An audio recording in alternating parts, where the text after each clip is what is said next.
think all great entrepreneurs have an irrational level of confidence in themselves. And so, yeah, I don't need all the answers to start working on a problem. I just need to know that the problem's solvable. Welcome to Transitions, a podcast that explores the inflection points and critical moments behind the success of today's business leaders. I'm your host, Tim Ludwig. In each episode, I interview a successful founder, investor, or entrepreneurial leader and explore their lives' most critical moments. You'll hear stories of growth and resilience and find inspiration to help you navigate your own crucible moments. You can access all episodes, including transcripts, at transitionspodcast.com. My guest today is Chris Munn, the founder of the Fairfield Company. Chris comes from a finance background and currently operates a private investment firm with permanent capital, as well as a CEO peer organization called Tensi. Our conversation covers Chris's childhood and the role of education in exposing him to different views and opportunities, the catalyst that led him to pursue entrepreneurship, and what legacy means to Chris. Please enjoy my conversation with Chris Munn. Tell me a little bit about childhood. Yeah, so I grew up in Detroit. I lived in Detroit for a couple of years, and then we moved to Texas when I was really young. My dad's job moved to Texas. And then I came back to Detroit when I was probably 5 or 6. I had a pretty good childhood. Like I early memories, I went to the same school, K through 8. So I have a bunch of lifelong friends. There are a good number of friends that I went from kindergarten, probably 4 that I went from kindergarten through college with.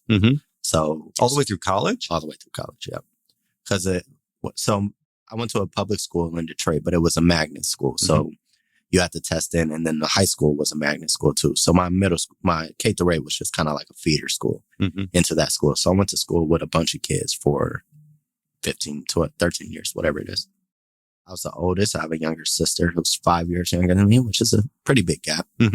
So we weren't like super close. It was more like a big brother than like a friend. It's the same with my sister. She's 6 years younger. Yeah. So you get it. Yeah. It's like you were never really the same age. Right. Until now. Yeah. And now you feel the same age. Yeah. My dad worked for General Motors. My mom worked for United Airlines. And we like lived a pretty, now I look back, it's probably lower middle class life, but you know, we weren't poor. We went on vacations every once in a while. Had a pretty happy childhood. And what role did education play in your house? My dad, he's the oldest of 9. He was the first person in his family to go to college. And then my mom she's one of 6, but her generation was the first generation to go to college as well. So like neither of my grandparents on either side finished high school. And so I think my parents really valued education and thought it was super important. And so my mom, I always had to read a book. There was no, if you're done with that book, what book are you reading next? Like I said, I mentioned a little bit before, me and my dad watched Jeopardy all the time. That was like a little educational thing. Like, and when Alex Trebek died, it kind of felt like somebody in my family died. I was like, I felt like I knew him. I kind of grew up with. You spent a half hour with him multiple nights a week. A half hour with him 5 days a week. So, and then like I mentioned, when I went to a magnet school, so it was like a gifted and talented school. So it was, everybody at the school drove that too. And like my high school is a Detroit public high school, but they had 100% acceptance rate into college, which is very rare. Yeah. And so, but I knew probably when I was 14 or 15 that I wanted to get out of Detroit. I had just sensed that there was more out in the world for me, and education was kind of like my ticket. I was like, I know I can, if I get good grades, I can get a scholarship and get out of here and explore the world. Before we sort of jump to college, because I know that was a pretty transformational time for you, you were a golfer as a kid, and not just like the casual golfer. You were really into it and pretty good. Yeah, I was a big golfer. So when my grandmother, my mother's mom, lived with us for a while and like helped take care of me and my sister. And she had a friend come from Hawaii, and this was like 95, probably. Yeah, 95. I was 8. He's like talking to us, and he's talking about how he loves golf and he wants to go golf. So we go, or he goes, and I'm like, I want to go. And I watched him, and I was like fascinated with it. And so we get back home, and he's telling the story. He's like, yeah, it's this kid who's like this awesome golfer. He's like 16 or 17 and it's going to be really good. Ended up being Tiger Woods. Oh, and he was right. He was right. Yeah, for sure. He was right. He turned out pretty good. Yeah, he turned out okay. So like I started playing golf like maybe 1 year before Tiger Woods came onto the scene. And so like I liked it, but then when Tiger came, I was like, oh, I'm into it. It just meant so much to me and seeing him be successful. So I played golf from 8 to 8. Because he was a person of color as well? Is that? Yeah, because he was a person of color, which you never saw in golf. Never, like that was, you know, you don't always know what your limitations are when you're a kid. I'm like, can I do that? Can I not do that? And so seeing Tiger, especially dominate the way he did, it was like, oh, okay. It's just not just a white sport, or it doesn't have to be. Right. So I started playing golf and I would do like junior tournaments and go all over the state. My dad would take me all over the state and through the Midwest. Like we went to Ohio and did tournaments and stuff. Your dad wasn't a golfer? My dad was not a golfer. My dad did not play golf. He just played because I played. Yeah. Yeah. So he would play with me, which I appreciated at this point.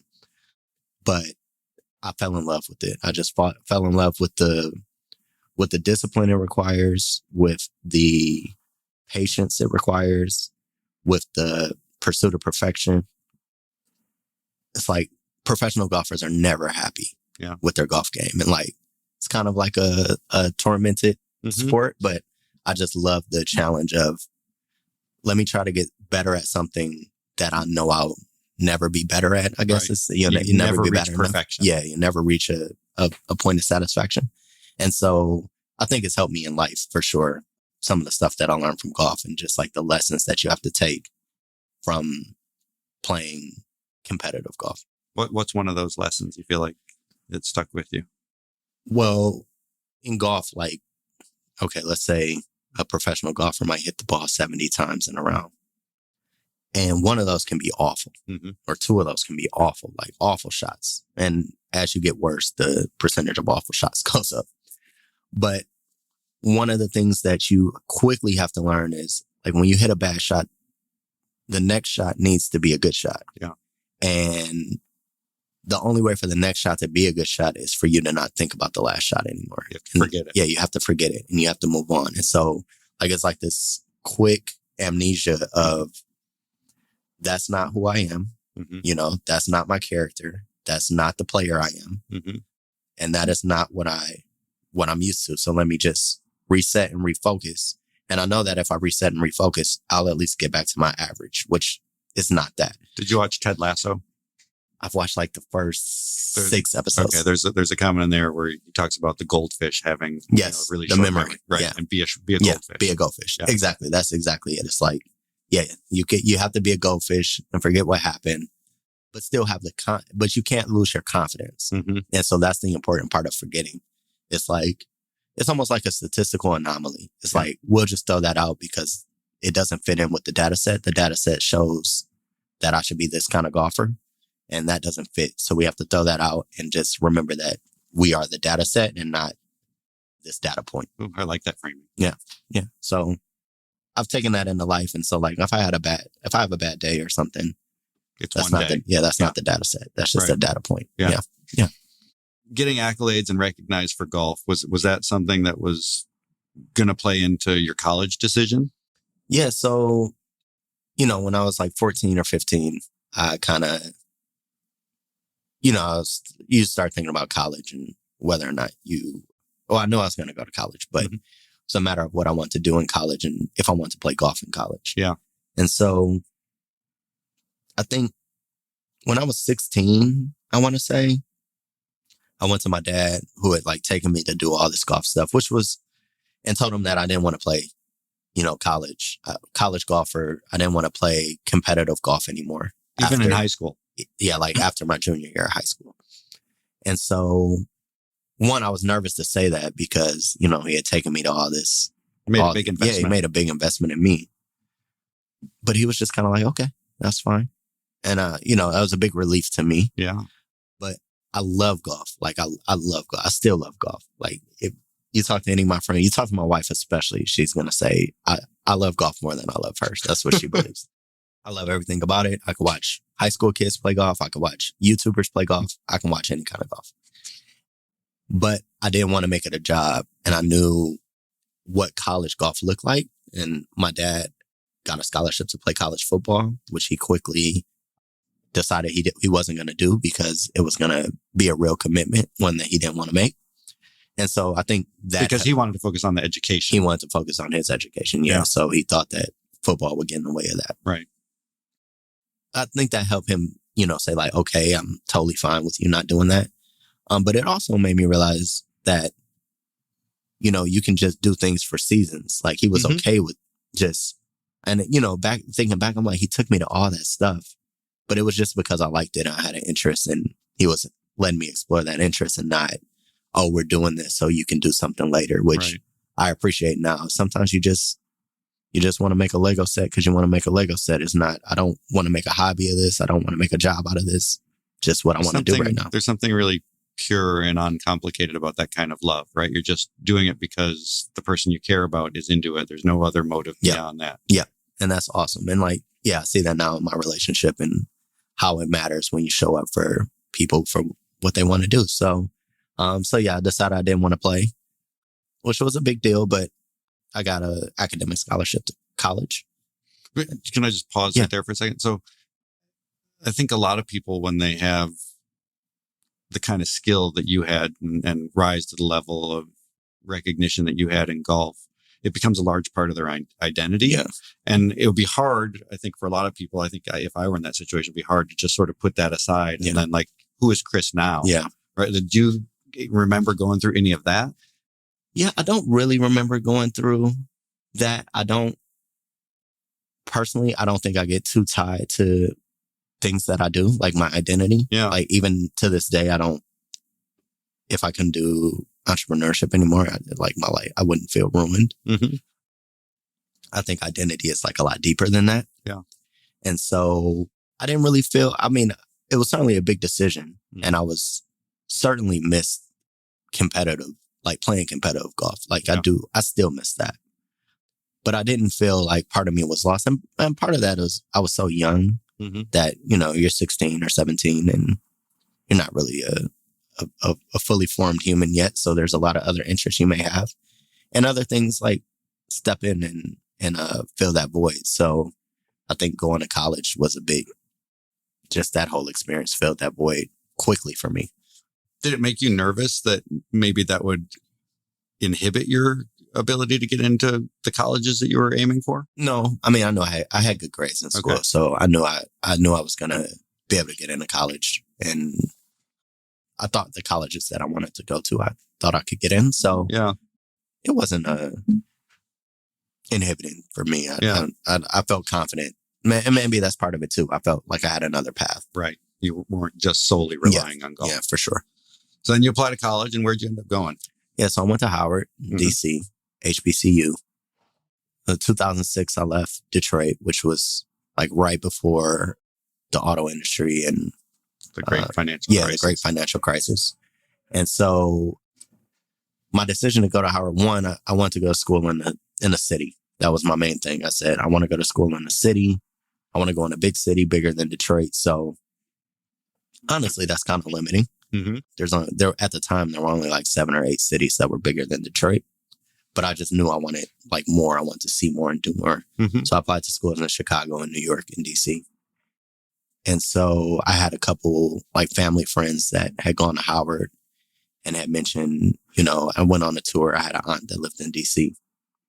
And going to Howard absolutely like changed my life, changed my perspective. I met my wife there, and Howard gave me confidence to go out into the world that I don't think I would have had otherwise. I was like 22 and I was ready. I'm like, I feel confident. I feel not entitled, but I felt that I had something to offer the world. And Howard really, really gives you that confidence between like the community that you have there and then the legacy of the people that have gone before you and gone out into the world and done amazing things. Like you feel some responsibility and some privilege and almost like an honor. It's like, oh, I can carry the Howard legacy on. And so, I love my experience there between the diversity of the people that I went to school with, even though it's just an all Black school, it was extremely diverse. Yeah. Economically and culturally.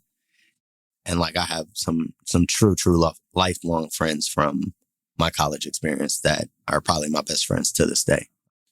So yeah, I would never, that's one decision I'd never change.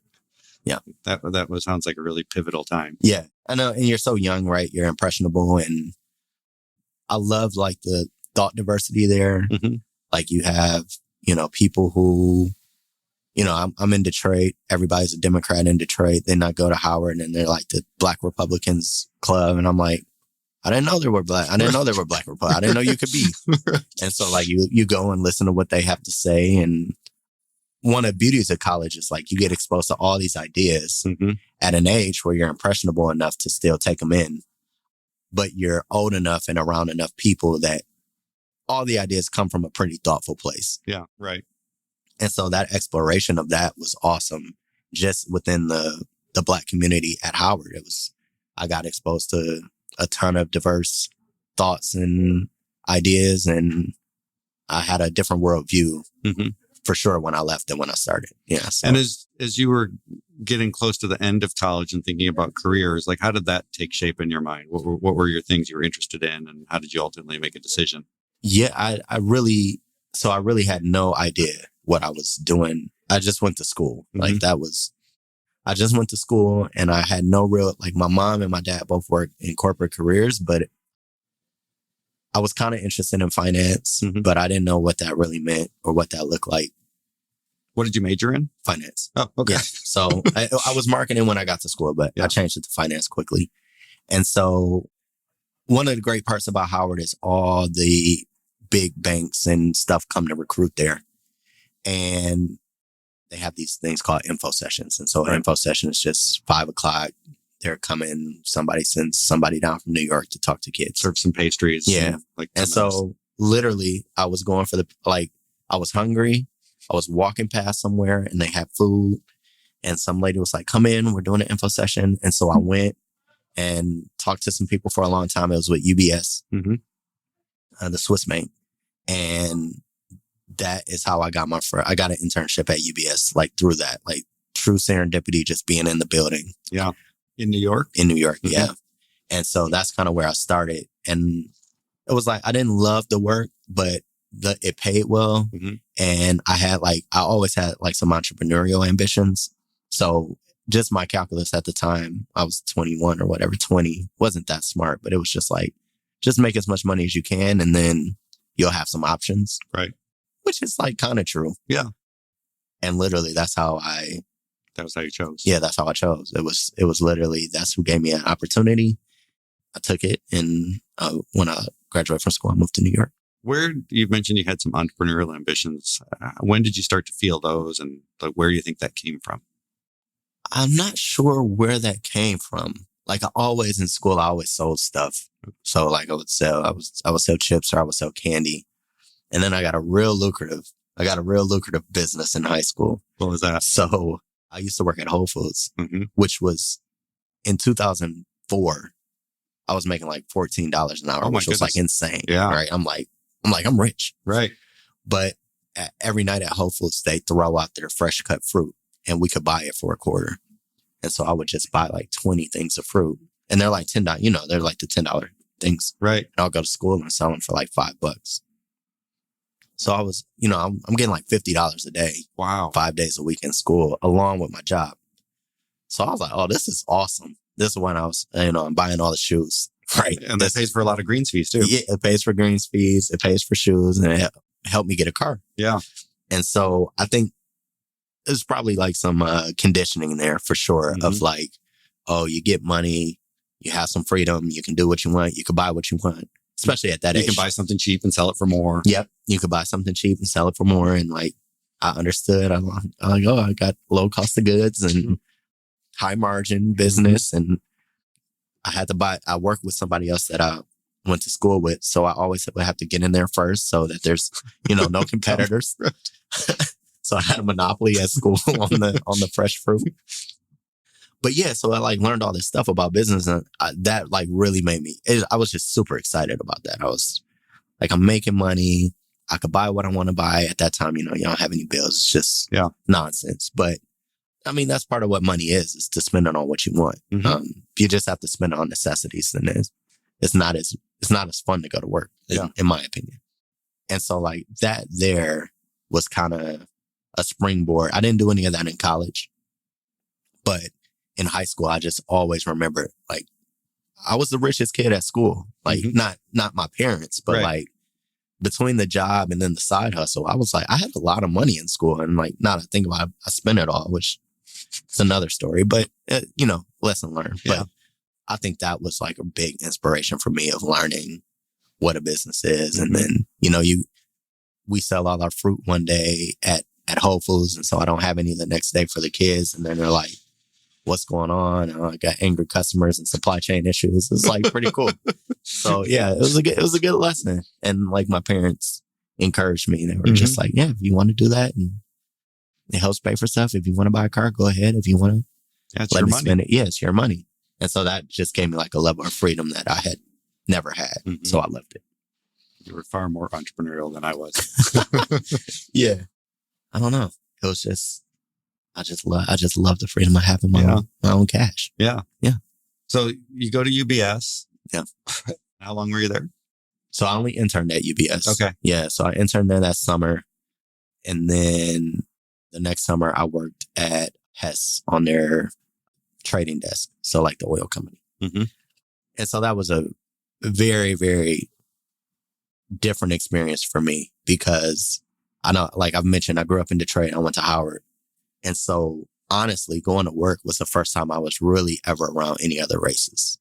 So like, I played golf. Yeah. So to be fair, I did play golf. And so that was for sure. But like you golf, you just talk to the guys for a couple hours. And you go. Right. And so just like understanding different people's backgrounds and what they're into. And like, I'm like around people who I don't know what, like they're mentioning artists that I don't know who they are, music artists, I don't know who they are, or some childhood thing. I'm like, I never heard of that. Or they're using expressions I've never heard. And like, there's a cultural gap. Yeah, there's a cultural gap. And I'm like, dude, should I know? You feel nervous about asking because it's like, should I know this? Right. And I'm, incompetent, or is this just like some cultural thing that they have? So it was a very interesting time for me, and quickly found out that I wasn't a great employee. I'm very curious. I question everything. And, when you're 22 and in a new job, like that's not your job to question stuff. It's just like, somebody tells you what to do, you do it. This is the way we do it and do it this way. Yeah. And I've just that just doesn't sit well with me. So I certainly had my corporate career, I certainly had some struggles with that aspect of my life, because back to the high school, like I was like, oh, this is freedom. In college, you have freedom. And then I felt constrained again. And I was like, it doesn't feel like I make enough money for them to constrain me like this. It was the trade-off didn't feel worth it. Yeah. So I knew that. So then I was like, I got to figure a way to get out of this. Yeah, for sure. So I didn't stay in corporate that long, really. And after you graduated, you did work in a corporate role in New York? Yeah, in New York. I worked in New York for 5 years in I worked at Hess, and then I worked at a hedge fund. Okay. For 5 years or so. Yeah, 5 years. Yeah. So I did the New York thing, which was also a good lesson. In New York, you can make a lot of money and not have a lot of money. And so that was also oh, my cogs are too high now. And so that was a lesson on cost of living, which I grew up in Detroit where everything was cheap. Right. And so the 5 years that I spent in New York it was kind of a tough time, really. It was not, I didn't enjoy what I did. I always felt like it was a means to an end. And, I tried to do well in my roles, but when you go home every day and you're like, this doesn't feel like your life's work. Yeah, it didn't feel me. And so, some people are like, look, work is just a means to pay your bills. Right. And I was just like, nah. You wanted something more. Yeah, I was selling fruit and doing better than this. So I'm like, this can't be it. So I wanted to have that same freedom that I had when I was in high school. So I think I was always kind of searching for that still. So what did you do? So the last role, I took a role in Atlanta and doing corporate M&A. where we were buying up small businesses, like $5 to $10 million EBITDA businesses. And that's when I kind of learned about what buying small businesses were and all this stuff. So we were like $1 billion, or our company was like $1 billion in revenue or more. And so these guys would fly in on a private jet doing like 25 million in revenue and like 5 million in EBITDA. And I'm meeting with these people and I'm like, oh no, I'm in the wrong job. Like, these guys are this is business to me. Yeah. Like, they're over here doing deals and I'm, coming in and like changing the coffee machine. Yeah. I just felt like they own the company and reap the rewards. They own the company and reap the rewards. And, I got a good look at what taking risk and what that meant and the upside of having that risk. And then, also the downside. Some guys' businesses weren't doing great and they had to deal with that. So that part was, that like just ignited something in me. Okay. I was like, oh wow, this guy, I'm like 5 million in EBITDA. I'm like, he gets to take that home and, just right. That's the dots started to connect. Yeah. Now it's connecting. I'm like, okay, you have to have some kind of ownership. And if you don't have the ownership, then, you're an employee, which is fine. Like it's fine to be an employee, but there are different risk reward profiles for each. Right. And so I was willing to take the risks for the rewards. So when I was at that job, I really said, okay, I have to, I see the playbook now. Like I knew the theoretical before at the other jobs. I was like, I know the feeling and I don't want to have this feeling. But that was the first time I saw like, oh, here's a path for me to like own something. Yeah. And so I was in oil and gas. I wasn't like super excited about that space, but I learned in that job. I learned what doing due diligence was. I sat in the meetings. I learned what modeling it out. I didn't have the other side. I didn't have across the wall. I didn't have the ops. Like once we bought something, it went away from me. So I had to learn that part. But I at least got to see what that looked like up close and personal, especially because of my background. I never, like the people on my block growing up, like were like mailmen or worked at the plant. So I didn't know anybody that had like a medium-sized business or anything like that. So not many people do. Yeah, not many people do. Exactly. And so like there was nobody in the family or anything. And so that really opened my eyes because that was the first time I saw it in real life. And I said, okay, this is real. I'm 100% a person. I'm not really good at visualizing things, but if I see it, then I'm like, oh, I got it. And like, you only have to show me one time and I'm going to go get it. But if I don't see it, then, it's imaginary to me. And that's so interesting. Seeing things is very important to me and very important for my like success and my drive. So, but when you see something like that, you're still young, call it mid-20s. Yeah. Don't have a lot of experience. I'm guessing don't have any capital to think about going buying a $5 million EBITDA business. Like there's still some barriers and some obstacles in front of you. Yeah. Most people, I think, get discouraged at that point and say, that's unachievable. I can't do it. That doesn't sound like you had that happen to you. No. I mean, because I always say like, if I see someone doing it, it's doable. And I may not have, to not see someone do something is one thing. Like, growing up, I didn't see anybody that had a business like that. Right. So then it's hard to visualize if that's even true or if that's just something people talk about. I have no clue. But once I see it and then it's real, okay, there may be 50 steps to this and I may only know 8, but I know the other 42 exist. Okay. I just don't know them yet. Yeah. Versus, I don't know if this is a possibility. It's like going to Mars or going to Pluto. Like, I'm not the person to figure that out. But if you tell me like, oh yeah, people went to Mars last week and they went on this kind of spaceship. Now I'm like, okay, I'm resourceful enough to figure out the rest. And so that part has been vital for me is the resourcefulness that I've had. It's not just resourcefulness, though. And it also seems like you could characterize it almost as an irrational level of confidence. Oh, yeah, for sure. For sure. You have to. I mean, to do anything out of the ordinary, I think you have to have some of that. Your odds are low that you'll succeed. Like if you're just playing the odds, then you'll almost never do anything because the odds are almost never in your favor to do anything extraordinary. That's why it's extraordinary. You get the status quo. You get the status quo. And so I think all entrepreneurs have some kind of, I'm built for this. Mm-hmm. Maybe no one else is, but I am. And like, that may be, because you had too much coffee, or that could be your childhood. It could be anything. But like, I think all great entrepreneurs have an irrational level of confidence in themselves. And so, yeah, I don't need all the answers to start working on a problem. I just need to know that the problem's solvable, and then I'm good to go. So that was me in that job. I saw a path for me, and then I'm like, okay. But then there was an interruption, right? Yeah. Yeah. So when I was in that role, really the impetus for it was when I was in that role, the M&A role, my father passed. Mm-hmm. So it's 2014. So I was 26, which is young. That's young. Yeah, it's young. Sure. Yeah, it's, sometimes I hesitate to say that because I'm like, I wasn't 13, but it's still young. I mentioned, I don't really feel like I had an adult relationship with my dad, which is, so it's still young, right? Right. And so my dad was a big inspiration, like I mentioned, with golf, and he took me everywhere, and we watched Jeopardy and we watched 60 Minutes. And so he was very, very influential to me in my life. And he passed in 2014. And so I had seen all this.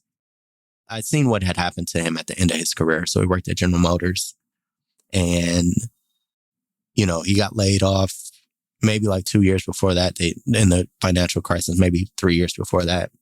And they did restructuring and got rid of a bunch of senior people that, make more money than the junior people and all that. So I'd seen, that happen. I was like, that's just kind of felt shitty, to be honest. It's like, he had worked there since he graduated college. So he had been there 30 something years. There's no loyalty. It didn't feel like any loyalty, and which is fine, except for the part where they expect you to be, they expect loyalty in return for not giving you any.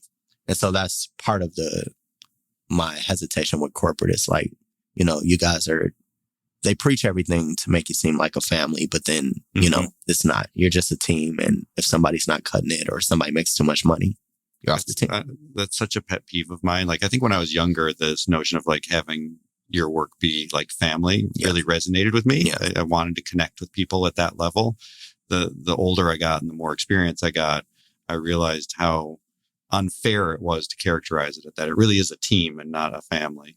Yes. You'll do things you will never fire your family. Right. So you wouldn't lay them off, or. Yeah. And if you had to, you do it in a very different way. Correct. And so you provide assistance to them once they're laid off, and all sorts of stuff. So yeah. And so really what stuck with me is when he passed, we later found out that when they went through the bankruptcy, General Motors, they canceled a bunch of life insurance policies for their employees. So like my dad, he had 2 life insurance policies, but one of them was just completely canceled. And so I was like, oh, that really doesn't seem fair. That doesn't seem right at all, because when you do it, he's 60 years old, and like, you can't, it's much harder to get life insurance. Yeah. Talk about kicking people when they're down. Exactly. So this all happens. My dad passes. We find out all this stuff with the life insurance, and like my tone with corporate America, it was just like, it was already not great, but then it was like, I cannot do this. I owe it to my dad. I owe it to myself that I can't do this. So like I seen the writing on the wall. I seen the story play out with the guys coming in and selling their businesses to us. And so when my dad passed, I was like, okay, I have to do it. Like I have to go do it. And I think to me, that's probably the most pivotal moment of my life when I reflect on it, because, I had a corporate career. It was good. I was, I had a good life. I was married. Everything was just going along fine. Like I didn't have to rock the boat. You're living the American dream. Yeah, exactly. I was living the American dream. And then I'm like, I'm going to just blow this all up and go to zero. It's like crazy. And my wife did it at the same time. So we both did.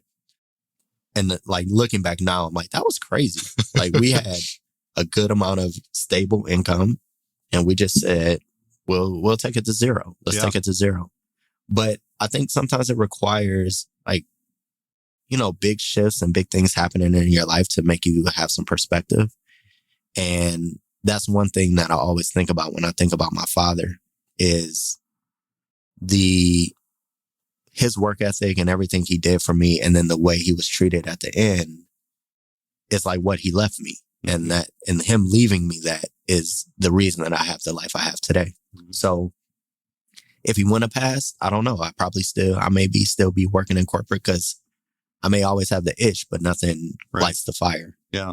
And so that lit the fire like in a big way. And I was just like, no, I'm gone. I can't do this. I can't get treated how he got treated at the end.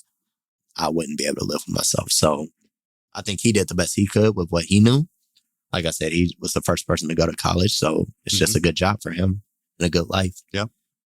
But then, he did that and he laid the foundation. So I should be able to do more than that. Yeah. So that's quite a legacy he ended up leaving. Yeah. And I think some people in a circumstance like that would choose to become embittered and soured and hateful potentially. And you did sort of the proverbial, turning lemons into lemonade. Yeah. Well, it's a fire. The fire could be hate. I don't know. But like, yes. You don't seem like a hateful person. No, I don't hate anybody, but I hate the way he was treated. Sure. And so that part stuck with me. And then, but yes, you have to turn your pain into something positive. Well, my point is, I don't think you have to. I think you chose to. Yeah, I chose to. Right. Yes, I have to. Right. I have to turn my pain into something positive. And it's, as I think back on it, like that lesson of turning that, because I really didn't experience pain as a kid. Like nothing ever really, like I had a grandfather die, but that was kind of it. I was young. So nothing really happened between like 5 and 25. Mm-hmm. No pain, just like fake pain, kid pain. Right. And so to experience it, that was the first time I experienced pain. And what do you do with it? And how do you turn it around? I think that can define your life. And like, as I mentioned that, I was thinking about like somebody like Nelson Mandela. Like it absolutely like defined his life. Right. Like that could have gone a very different way. Yeah. But yeah, to me, it's those pivotal points in your life. What lessons do you learn from them? What do you take from them? And then how does that fuel you either forward or backward? It's a propellant. Yeah. And it can push you either way. So life is going to happen either way. It's how you respond to it. Yeah. It's how you respond to it. So it's 100% true. Mm-hmm. So you said you took things to zero and you really took things to zero and like did a full reboot. Where'd you guys go? So yeah, so we said we were we'll do the entrepreneur thing, but it's a grind. Mm-hmm. And so I knew it would be a grind from just all the reading I had done about entrepreneurs and their stories and all that stuff. So, and my wife was doing the same thing, starting her career over. So we said, let's take a little over a year off. And we moved to France and we lived there for a year. Did either of you speak any French? No. Okay. I mean, no, other than croissant. And we didn't speak French, but we love France and Paris, and we had visited and really liked it. And we had both went to study abroad in school, and we didn't for probably money reasons. Yeah. And, it was just like when else will we have this opportunity to do this? And so I was very happy that we did it. It gave me a lot of clarity. Mm-hmm. Not working gave me a ton of clarity on, okay, how do I want to design my life? What do I want it to look like? And now that we mentioned it, everything feels like it stems back from that Selling the Fruit story, because it's all about having the freedom to do what I want to do. Okay. Like that's my every day. I kind of just want to do what I want to do. Yeah. I don't want to feel like I'm forced into a routine or forced to do something or forced to do things for money. Mm-hmm. I just want to wake up and do what I want to do and just have enough money to do that. And that doesn't have to be a ton, but yeah. So I spent that year like thinking about, okay, how can I go about this? What do I want to do? If I buy a business, what will it look like when I get back? All that kind of stuff. So I don't think I would have gotten that clarity if I didn't take that time to kind of reset my life. And once again, it was right after my father passed. So it was just kind of a good time for me to take a break, because to be fair, like, especially at the hedge fund, I like worked a ton. Yeah. And so I think I was a little burnt out from work too. And so having that, some people go back and get an MBA and that's their time where they can reset. But for me, it was. Your option sounds pretty good. Yeah, no. It was better than sitting in class. That's for sure. So how did you know it was time to come home? The visa was up. Otherwise, I wouldn't have been signed. No, the visa was up. And I mean, we need to make money eventually. Yeah. Neither of our parents have money and we didn't have a ton of money saved. So yeah, it was, we had taken that year. We decided what we were going to do. She was going to do photography. I was going to buy a business. And that's how we settled down on LA. She wanted to do photography. I want to buy a business, which is kind of geographically agnostic. But her job was either going to be in New York or LA, or her work would be in New York or LA. And we had lived in New York for the as I mentioned. So can I just interrupt and say, I love the fact that you both did this at the same time, went over there and both came back and pursued completely different paths that aligned with, your deeper passions. I'm glad you love it because it's been stressful at times for sure. Of course. It doesn't have to be easy. Yeah, that's true. Yeah, it certainly hasn't been easy. But we've had a lot of support for each other. And that's what's been important. And because it's been sometimes where she's made money and I haven't. And sometimes where I've made money and she hasn't. And we don't have you made this, I made this thing. It's just you're a team. Yeah, if you made $1, we made $1. And so that's been really helpful. It's like having a spouse who's not just supportive, but understanding because they're going through the same thing you're going through. So yeah, it was 26 or let's call 26 and then 30. My life was completely different. It was just completely different change. And so, but exciting. So when you came back to LA, how long did it take for Fairfield to crystallize, for you to find business to buy? Yeah. We got to LA in 2019, in the summer of 2019. And I kind of started my search then. Yeah. I started a month before because I know I was coming back. I'm I need to start a search. And so went through all the regular channels of just email owners and brokers and tell them I'm looking. And I used my M&A background. I just did, of course, because the brokers need to take you seriously. Right. So, it's I bought this and this. And I think that certainly helped. And I'd say by November, I found a business that I thought I would want to buy. And by February, it was done. It was a done deal. Wow. So it wasn't a long search. Yeah. And I knew it wasn't the perfect business to buy. There's no such thing. But there's no such thing. And I think that's a lot of searchers can get. You don't want to buy a bad business, but sometimes you have to buy something to kind of just get you on the playing field. And you want to set the all-time scoring record. You got to be in the game. Right. And so that for me was my thought on it. It's it's got some hair on it a little bit. I'll figure it out. But I have to figure it out because otherwise, I could spend 3 years searching and I don't want to do that. And so it's been a ride. Yeah, been a ride. Let's maybe use that as a chance to pivot to talking about some of the pivotal moments in the journey as a business owner. Yeah. There's a lot of ways we can go here, but to start, I would say just buying the business wasn't easy. I felt like I got a ton of skepticism from the first bank that I used. And now that I know more, I think I'm kind of validated in that perception. And so they made it really, really difficult to close the deal. And so that was frustrating because when you're doing something the first time, criticism, you don't know if criticism is valid and if you should internalize it or if somebody is just not good at their job because you don't have the experience to give you the certainty. And so going back to my background of not knowing anybody that did this, I didn't have any mentors that did it.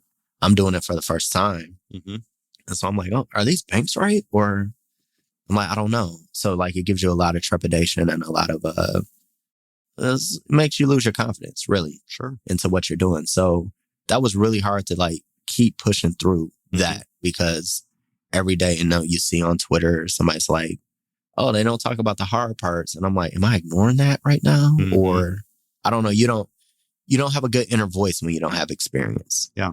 And so like that part was, I just kind of felt wayward during that period. So that was really hard. Then we closed like the end of February 2020. Uh-oh. No, it's coming after that. Yeah. I'm like elated, went and got a steak dinner, celebrating. No mask. Yeah, no mask. Didn't even know what a mask was. And then 15 days later, COVID hit. And so the first business I bought was pretty small. Mm-hmm. Like I mentioned, we were probably doing $100,000 a month in revenues, just over $1 million business. It wasn't that big. But by May, we were doing like 13,000 in revenue. And so, yeah, it's like, oh, well, this is death. Right. Be a short entrepreneurial career. Yeah, I was like, oh, grand opening, grand closing. That was quick. It was like a one show only Broadway thing. So I was like, oh, well, I guess I'm going back to work. But like things worked out. And part of that is, I think, persistence of, I'm like, this has to work. I want this to work. Part of that is luck. You have to acknowledge the luck just as you do the unluck. And like buying right before COVID was super unlucky. Yeah.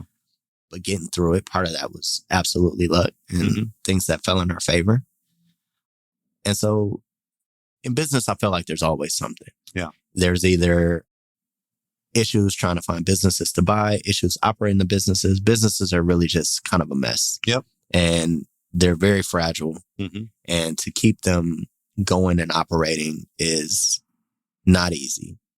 I think business are like 85-year-old men. It's just like the bones are there, but this thing can go any second. And like, if it goes, we wouldn't really be surprised because there's a lot that can happen at that age. And so, having humility about just the fact that, this thing is fragile and you have to treat it as such, but you also still have to push and make sure that, it's healthy and you're doing the right things and you're eating your vegetables and trying to grow still and all that. So business is it's a fun game. I look at it like a game that I love playing. Is there a moment or a time since you've owned the business that feels like a big win or one of the positive transformational moments? We recently hired a salesperson who is awesome, and it showed me the benefit of bringing talent into an organization and what that can do. Has really upped our game on a lot of levels. That was big. Like the end of last year, we increased our revenue from when we made our second acquisition, which was August of 2020 or August of 2022. So we had spent a lot of time just like building the foundation of the business back because it was kind of unhealthy. And so we had just started to focus on sales and, we increased sales like 60, 70%. Wow. And so I'm like very happy with that. I'm like, okay, we're moving in the right direction. So when you're in it, it's hard to see big change, right? It's just like when somebody hasn't seen you for a while, they say, oh, you lost weight. And for you, it doesn't feel the same. Not only is it hard to see the change, I think it's also easier to recognize the things that are still broken. Or not where you want them to be. Absolutely. So yeah, I think, we're all tortured in that sense of like, that still isn't where I want it to be. Right. Which is kind of like golf. It's like, it's never where golf. It's never where you want it to be, but it's just the progress is so little and small and it's just a little bit every day. And like, like in golf, like if you hit 18 greens in a round, that's amazing. Like you did a good job. And guys like average 10. But like going from averaging 9 to averaging 10, it's like a huge, huge, huge like increase. But it doesn't, like you'll never see it. Right. And so I kind of feel like that about business. It's just, we went up, we did 30,000 more in revenue this month, 20,000 more this month, and 15 more this month, and 40 more this month. And then the next thing you say like, oh, we added like $1.5 million revenue a year. Yeah. That's pretty awesome. Right. But every day you don't kind of recognize that. So celebrating the wins is probably something I should do more because it's very easy to look at what's broken, like you said. You have a lot of company in that department among the entrepreneur crowd. I know. Yeah, we're tortured people, man. It's We are. So speaking of entrepreneurs, so you bought these businesses, but you've also recently started one. I don't know if you want to say something about that. And I wonder how you compare and contrast the experiences. Yeah. So part of a story, and I think we've kind of touched on it a few times, is the loneliness of being an entrepreneur and me not knowing entrepreneurs and having people to bounce ideas off of. And even buying the first one, I'm like, I don't know if I'm wrong and so sensing that over and over, I said, okay, I want a peer group of people. So we brought some people together and just paid a moderator to moderate the peer group. And the feedback was awesome. Like, it's been awesome for me. It's been awesome for me to talk to other entrepreneurs, to get their perspective, people in different industries, people with different size businesses. Mm-hmm. That has been very, very, very valuable to me, especially offline, where you can be real and share certain things that you otherwise couldn't share. Mm-hmm. Like, oh, should I fire this person? I found out this person lied on their application and we're really struggling with cash conversion. Like, we might run out of cash. Like, those kind of conversations that you can have. Yeah. So it kind of turned into a business. And it's called Tensi. It's an entrepreneurial peer group for small and medium-sized business owners. So we're doing like $1 million or more in revenue. Mm-hmm. And it's been awesome.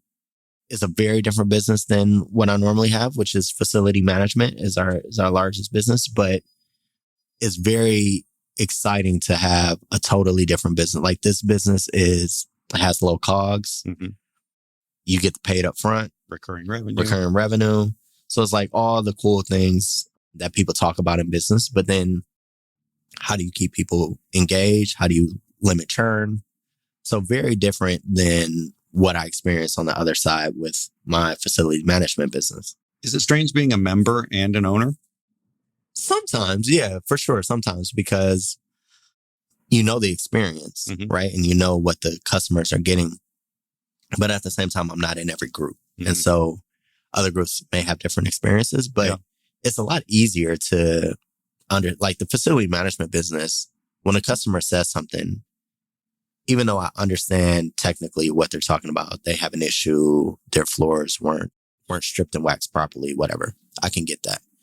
But really having the sense of, there needs to be more engagement in the group. I know that because I'm in the group. Mm-hmm. Or the engagement was really great when we talked about X. I'm in it. So like being a user mm-hmm. and an owner has been like helpful for me. And we'll see how much I like it going forward. But it's a much easier business than my facility management, I would just say, in terms of operations and what we're doing there. But trying to provide value, consistent value every day. I start to see what some of the like content media companies, like what they struggle with churn. And it's like, how do you make sure people feel that they're getting the value that they're paying for all the time? The last question I have for you is, just given your background and upbringing and some of the experience, like Howard was such a fundamentally transformative place for you. And part of what you talked about there was the people that had come before you. So what does legacy mean to you, or do you not give that any thought? Yeah, no, I definitely give that thought. And to me, I don't have any kids. Mm-hmm.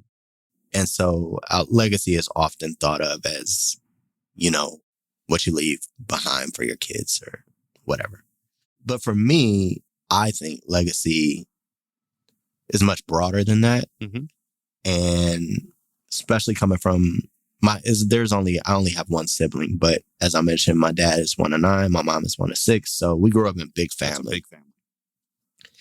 And you start to see that you may not be intensely focused on a cousin or an uncle, but they're always in your peripheral. Mm-hmm. And so, you have an uncle who has a landscaping business. There's something there that you know about that and you notice. Or you have an aunt who's always really generous and you notice that. And so for me, legacy is important to me because I think, and it could be friends, it could be family, it can be people on Twitter, it could be whatever.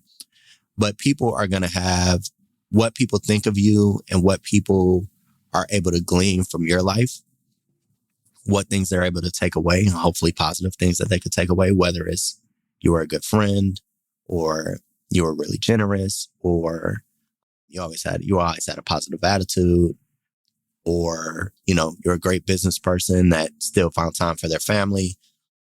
I think there can be a lot more than what we traditionally think of as legacy. Mm-hmm. And so for me, mostly, I just want to be a good example for anyone who says that, they're interested in business, they feel inspired by it, they want to pursue it, they want to buy a business.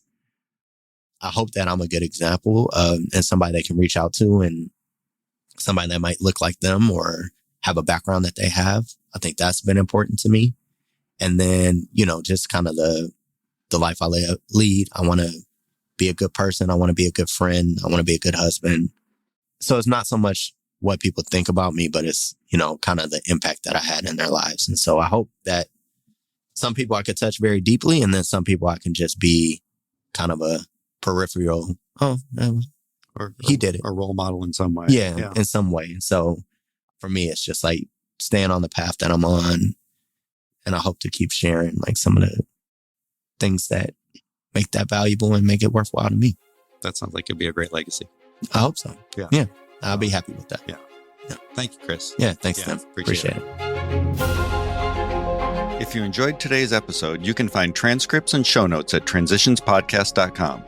Please also feel free to share this episode on your favorite podcast player with friends and colleagues who might share an interest in exploring the most critical moments from the lives of today's business leaders.